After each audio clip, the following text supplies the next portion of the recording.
The day I moved out, my mother stood in the driveway and shouted that I was destroying the family. What she did not mention was that 2 hours earlier, I had found 3 credit cards in my name hidden inside her desk. I was 26, still living at home and paying most of the bills. From the outside, my family looked close. We ate dinner together. We went to birthdays together. My parents told everyone I was the responsible one, the daughter who never caused problems. That version of me was useful to them. I had started working at 19. At first, I gave my mother a small amount each month because my father had been laid off. Then, the small amount became half my paycheck. After that, it became whatever was left after my travel costs and lunch. Every time I asked when things would improve, my mother said the family was under pressure and I needed to be patient.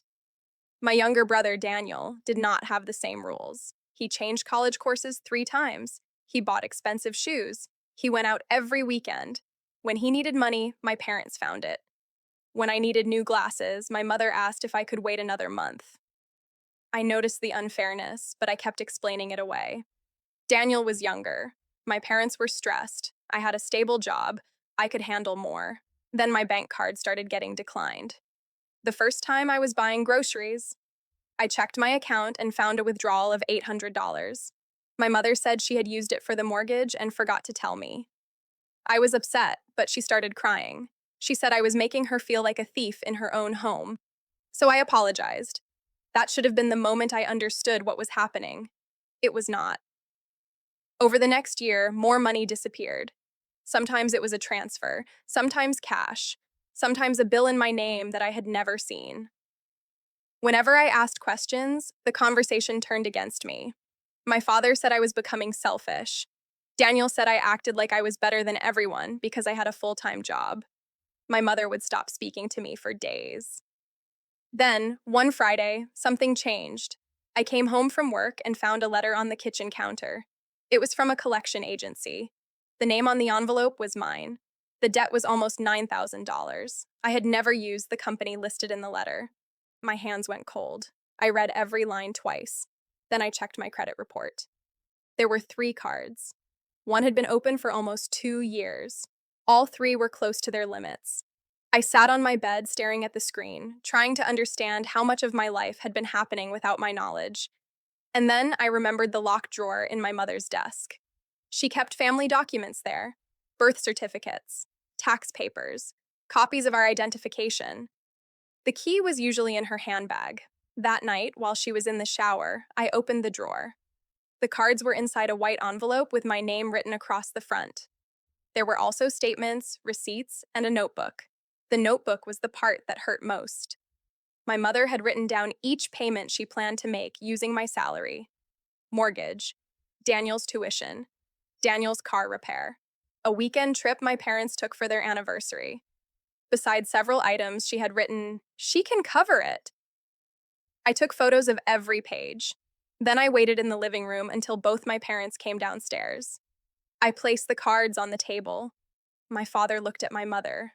My mother looked at the floor. Neither of them asked where I found them. That told me enough. I asked how long they had been using my name. My mother said they had only done what was necessary. My father said the family would have lost the house without me. I asked why they never spoke to me first. He said I would have said no. That sentence changed everything. They did not think I had agreed. They knew I had not. Daniel came downstairs while we were arguing. At first, he acted confused. Then I asked whether he knew his tuition had been paid with debt in my name. He went quiet. A few seconds later, he said, "I thought Mom had handled it."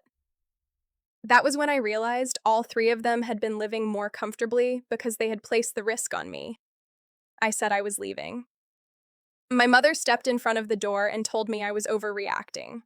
My father said I could not walk out after everything they had done for me.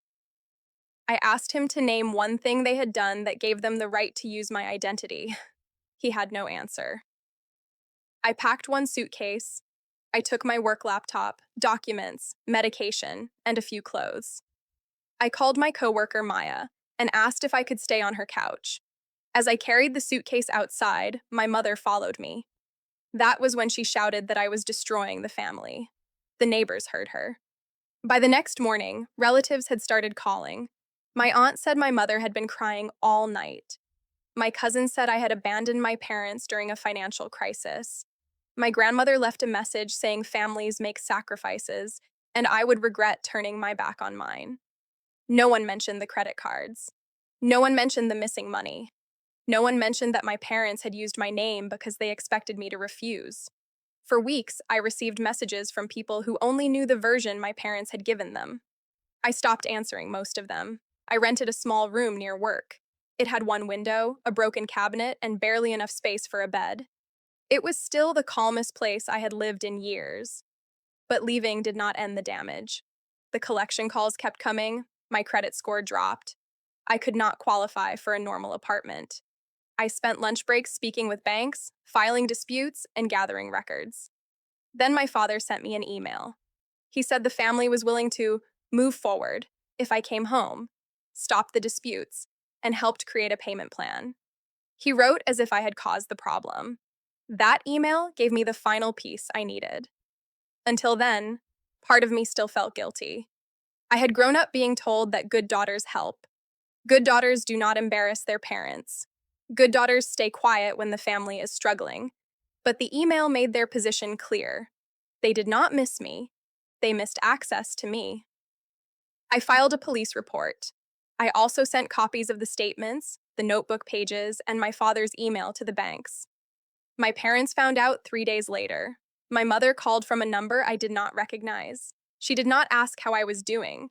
She asked how I could involve the police. I told her she had involved my name before I involved anyone else. Then she said something I still remember. She said, "You know, we would never hurt you." I looked at the collection notice on my desk and ended the call. The wider family learned what happened by accident. My aunt came to my parents' house during an argument about the investigation. She heard Daniel yelling that he could lose his car because payments had stopped. She called me that evening. For the first time, she asked what had happened instead of telling me what kind of person I was.